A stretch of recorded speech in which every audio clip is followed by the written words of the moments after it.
Hello guys, good afternoon everyone. Welcome back to my channel, Aurora Mundina. Ang ating lulutuin ngayon ay gawa tayo ng parata. Ito ay pagkain ng Saudi Arab. Umpisa na natin guys, hindi ko napapakita yung mismong bowl. So, tatakalin na lang natin yung mga ingredients at aking sasabihin.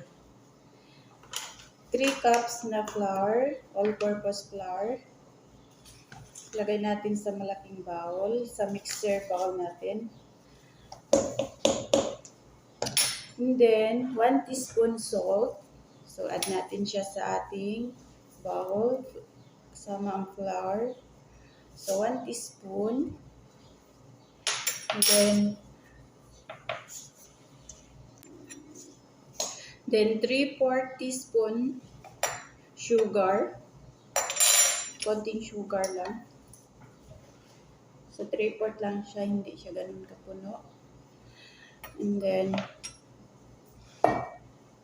1 teaspoon baking powder. So, baking powder guys, 1 teaspoon baking powder.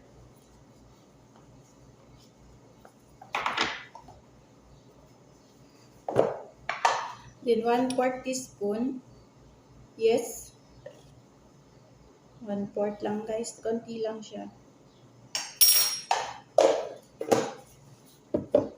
And then mix natin siya para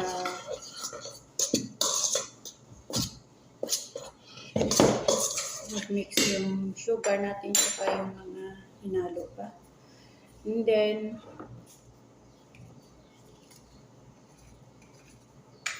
2 tablespoon of oil. Any oil guys, vegetable oils, or kasi gagamitin ko dito is olive oil. 2 tablespoon, malaking kutsara.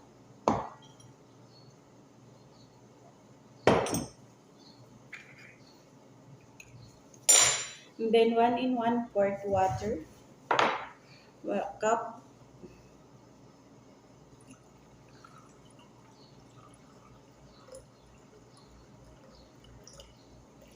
Ibuhos natin sa bowl.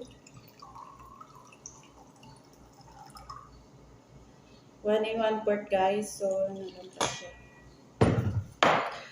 At ngayon natin i-mix siya sa makina. So ito na siya. Akin lang siyang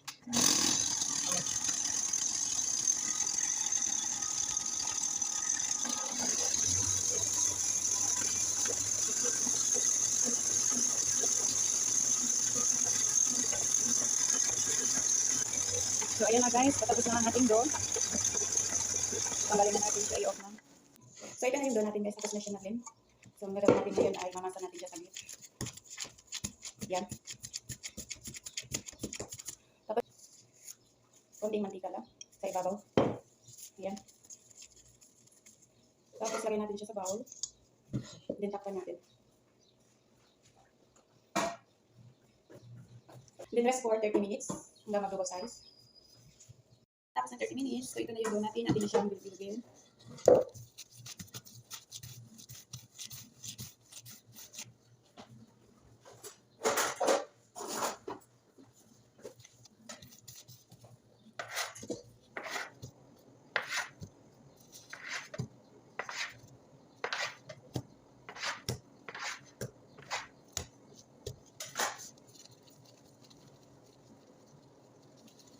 So, puporma lang natin siya ng ball. Ngayon natin siyang i-flat.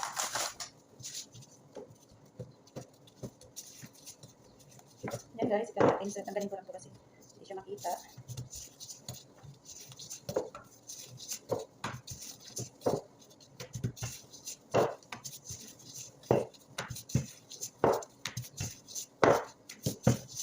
So, pagka nabilog siya guys, nabilog siya, brush natin sa ibabaw ng butter.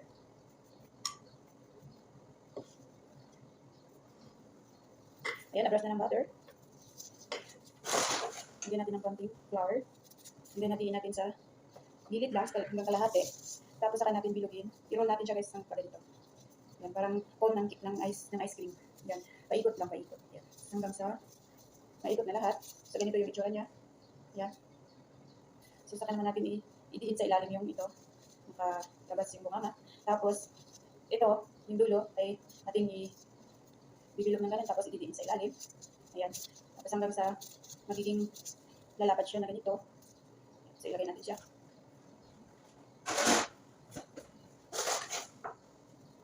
Tray na may flour.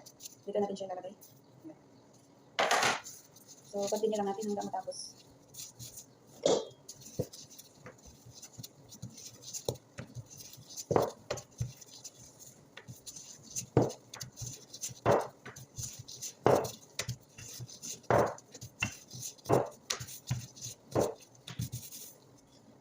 Nag-melt na kasi ako ng butter sa kawaling maliit. Kaya yan.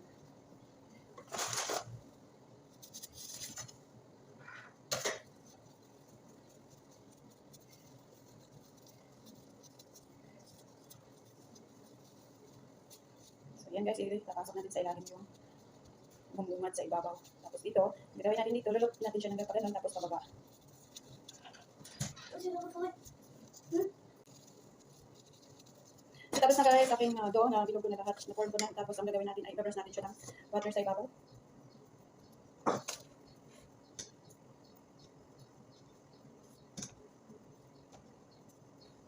So pagka na-brush na siya ng butter, yan, kasi siya. So takpan natin siya ng another 10 minutes. Yan. Hi guys, after 10 minutes, so atin nang buksan ng ating dough. Ang sunod natin gawin ay i-flat natin siya. Flat natin siya ulit.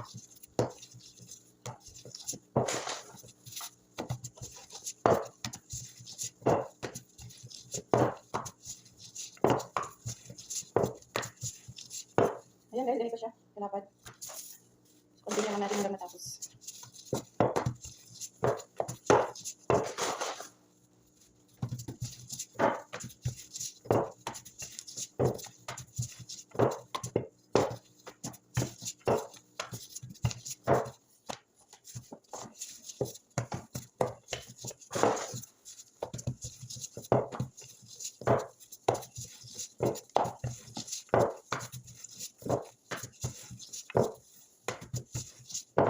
Then after natin ma-flat, ilagay natin sa kawali. Pahidan lang natin ng konting butter. Then ilagay na natin yung parata. Sa mahinang apoy lang, medium heat. Then brasan din natin sa ibabaw ng butter bago natin baliktarin.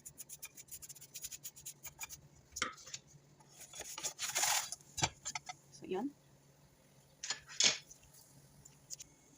And then ayan na, tapos ang ating isang pirasong parata. Lagay natin siya sa pinggan.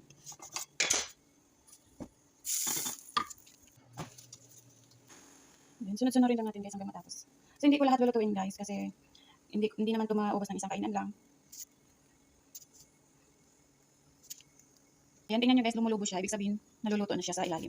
So brush natin sa ibabaw ulit ng butter bago natin siya baliktarin. Yan. Ayan, lumulubo siya. Ibig sabihin, nagluluto na. Yan, lumulubo. So, luto na siya. Ito na ang ating parata. Hindi nagawa na ako.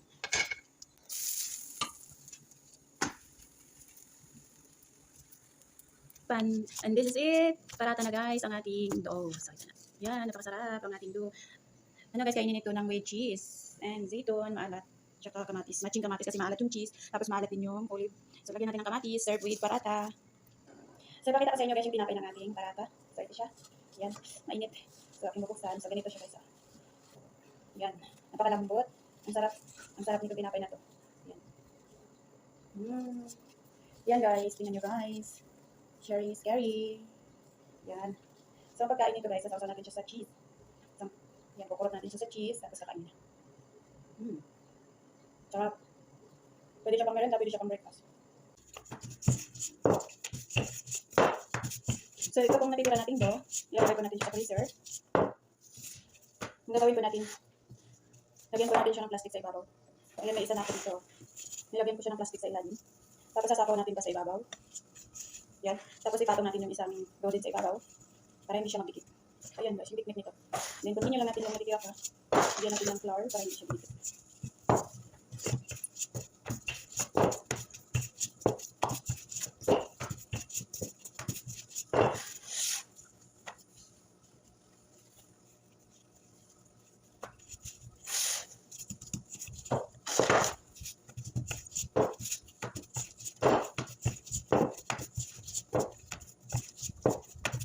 So, ayan guys, kung madali ang snacks or kung madali ang breakfast, pwede kayo mag-stock sa freezer. So, ganyan pa lang ang gagawin nyo. Gawin nyo na yung dough, huwag nyo lutuin. Ganun pa rin siya. Yan. Saka na siya lutuin, pagkatanggalin na siya sa freezer. Diretso na, huwag nyo na kalabutin. Doon na siya lalabot sa kawali.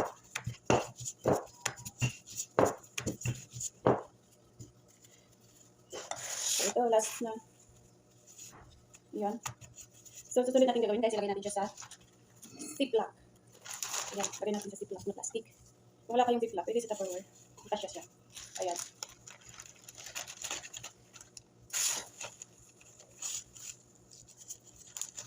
So, ayan na guys. Ready to freezer ng ating natirang dough. So, pwede siya consume kahit ilang buwan sa freezer. Kasi safe naman sa freezer. Stay fresh pa rin siya kahit matagal. So, bye-bye. Thank you for watching.